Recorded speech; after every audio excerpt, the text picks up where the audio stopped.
जय Siya Ram to all.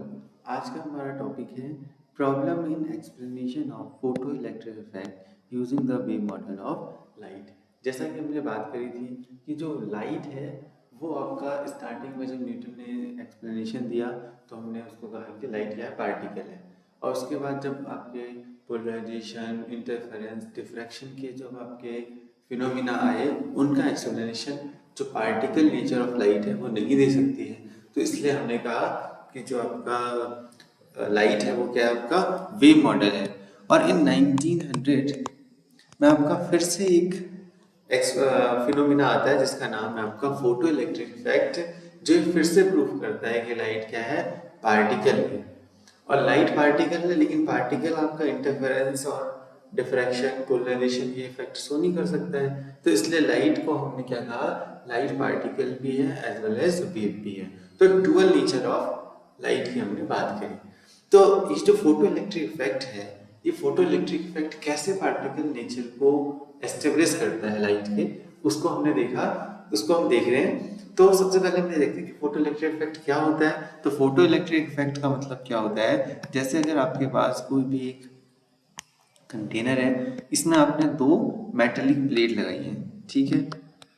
और यहाँ पर आपने दो मेटेलिक प्लेट लगाई और इस पर जब आप रेडिएशन को इंसिडेंट करते हैं, तो जैसे ही जैसे हमने रेडिएशन को इंसिडेंट किया तो क्या होता है, there is emission of electron.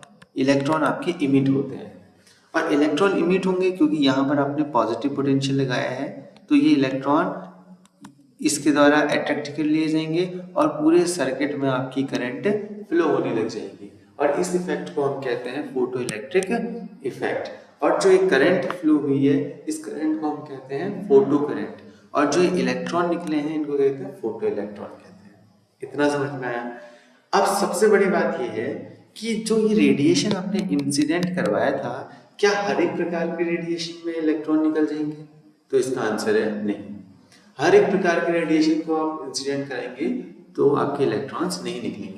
उससे पहले हम ये देखते हैं कि इलेक्ट्रॉन निकलने का रीजन क्या है, कैसे इलेक्ट्रॉन निकलेगा। जैसे आपका कोई भी मेटेलिक सरफेस है, इलेक्ट्रॉन्स जो हैं आपके, वो आपके एटम से बाउंड होते हैं। आपको पता है जैसे ये न्यूक्लियस है, इलेक्ट्रॉन्स आपके मूव कर रहे हैं क्योंकि न्यूक्लियस में आपका पॉजिटिव आपका चार्ज होता है, इलेक्ट्रॉन में आपका नेगेटिव चार्ज होता है। तो उनके बीच एक अट्रैक्शन होता है, कूलम्ब अट्रैक्शन। तो इसके कारण वो आपके एटम में क्या रहते हैं, आपके एटम में इलेक्ट्रॉन क्या रहते हैं, आपके बाउंड रहते हैं। तो अब हमारा सबसे बड़ी प्रॉब्लम क्या है कि एक इलेक्ट्रॉन को निकालने के लिए हमें क्या करना पड़ेगा, कुछ एनर्जी को देना पड़ेगा। और जो एनर्जी चाहिए होती है किसी इलेक्ट्रॉन को निकालने में, उस एनर्जी को हम कहते हैं फिजिक्स की लैंग्वेज में वर्क फंक्शन। वर्क फंक्शन का मतलब क्या हुआ, energy required to remove electron from one atom. एक एटम से आपको इलेक्ट्रॉन को निकालना है, तो आपके लिए जितनी एनर्जी आपको चाहिए उसको हमने क्या कहा, वर्क फंक्शन कहा। तो इसका मतलब क्या है कि कोई भी टाइम की आप वेव को डालोगे तो उसकी एनर्जी, क्योंकि वर्क फंक्शन से अगर कम होगी तो आपका वो इलेक्ट्रॉन को नहीं निकाल पाएगी, और वर्क फंक्शन से ज्यादा होगी तो इलेक्ट्रॉन को निकाल देगी। अब वेव थ्योरी के अनुसार क्या होना चाहिए, जितनी ज्यादा इंटेंसिटी हो, जितनी ज्यादा इंटेंसिटी होगी इसका मतलब उसकी एनर्जी क्या होगी, उस वेव की उतनी ज्यादा होगी। और एनर्जी जितनी ज्यादा होगी इसका मतलब उतना ही ज्यादा आपके इलेक्ट्रॉन्स निकलने चाहिए। तो उतने ज्यादा इलेक्ट्रॉन्स निकलते भी हैं।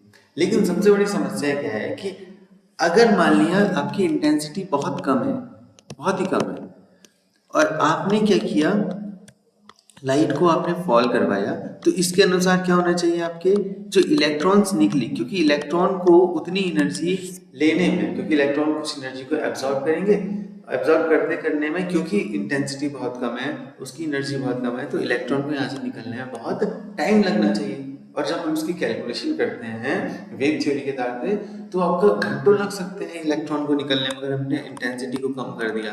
बट एक्सपेरिमेंटल रिजल्ट ऐसा शो नहीं करता है।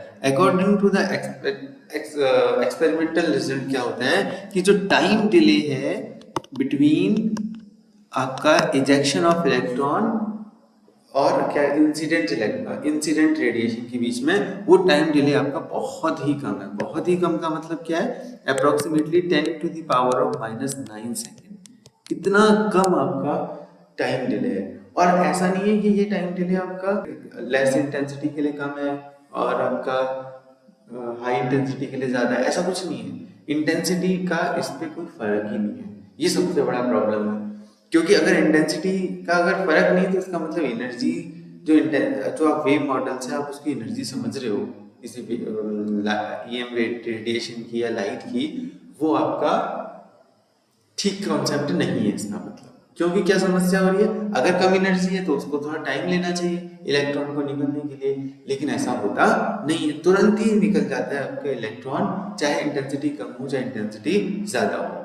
तो इसका एक्सप्लेनेशन अभी क्लासिकल थ्योरी के पास नहीं है। सेकंड चीज जो आपकी निकल के आती है, जो जो प्रॉब्लम करेगी इसका एक्सप्लेनेशन में, वो क्या है आपका फ्रीक्वेंसी। फ्रीक्वेंसी इससे क्या रिलेशन है, देखो जब हम देखते हैं कि जो आपका इलेक्ट्रॉन निकला, उस इलेक्ट्रॉन की जो आपकी काइनेटिक एनर्जी है, kinetic energy of the electron, kinetic energy of electron जो है वो डिपेंड करती है आपकी फ्रीक्वेंसी पे। आप जितनी ज्यादा फ्रीक्वेंसी का इंसिडेंट रेडिएशन डालोगे उतना ही ज्यादा उसकी काइनेटिक एनर्जी होगी। और एक चीज और है कि ऐसा नहीं है कि आपकी किसी भी फ्रीक्वेंसी का रेडिएशन आप डालो तो एनर्जी मतलब आपके इलेक्ट्रॉन इमिट हो जाएंगे, ऐसा पॉसिबल नहीं होता है। एक फिक्स फ्रीक्वेंसी, जिस फ्रीक्वेंसी का हम नाम देंगे थ्रेशोल्ड फ्रीक्वेंसी, क्या कहेंगे, थ्रेशोल्ड फ्रीक्वेंसी कहेंगे। उस थ्रेशोल्ड फ्रीक्वेंसी, इसको आप हिंदी में कहते हैं देहली ऊर्जा, मतलब कि एक बाउंड्री टाइप की आप समझो कि इससे ऊपर, मतलब अगर आप सोचो ये अगर ये बाउंड्री है, इससे ऊपर आपके रेडिएशन में से इलेक्ट्रॉन आपके निकल सकते हैं और उसके नीचे आपके नहीं निकल सकते हैं। कहने का मीनिंग क्या है आपका कि थ्रेशोल्ड फ्रीक्वेंसी एक ऐसी फ्रीक्वेंसी होती है जिसके ऊपर आपके सभी इलेक्ट्रॉन्स, मतलब अगर आपने रेडिएशन को इंसिडेंट कराया मेटल पे तो इलेक्ट्रॉन निकल जाएंगे, और जिससे नीचे फ्रीक्वेंसी पे आपके इलेक्ट्रॉन्स नहीं निकल सकते हैं, तो उसको हम कहते हैं थ्रेशोल्ड फ्रीक्वेंसी। ऐसा क्यों ये वेव शो कर रही है, इसका कोई एक्सप्लेनेशन उस टाइम पर नहीं था। तो ऐसे ही आपका, अगर मैं बात करूं कि फ्रीक्वेंसी पे, और ऐसे अगर आप इसी टर्म को आप वेवलेंथ के टर्म में भी कह सकते हो, क्योंकि वेवलेंथ और फ्रीक्वेंसी का रिलेशनशिप हमने देखा था nu is equal to c upon lambda. तो जो बात हमने फ्रीक्वेंसी के लिए कही कि मिनिमम फ्रीक्वेंसी चाहिए ही चाहिए जो कि आपका इलेक्ट्रॉन निकालने के लिए उत्तरदायी है, वो आपको थ्रेशोल्ड फ्रीक्वेंसी है। और जो आपका वेवलेंथ के लिए हम कहेंगे तो मिनिमम टर्म में किसमें कन्वर्ट हो जाएगा, आपका मैक्सिमम वेवलेंथ।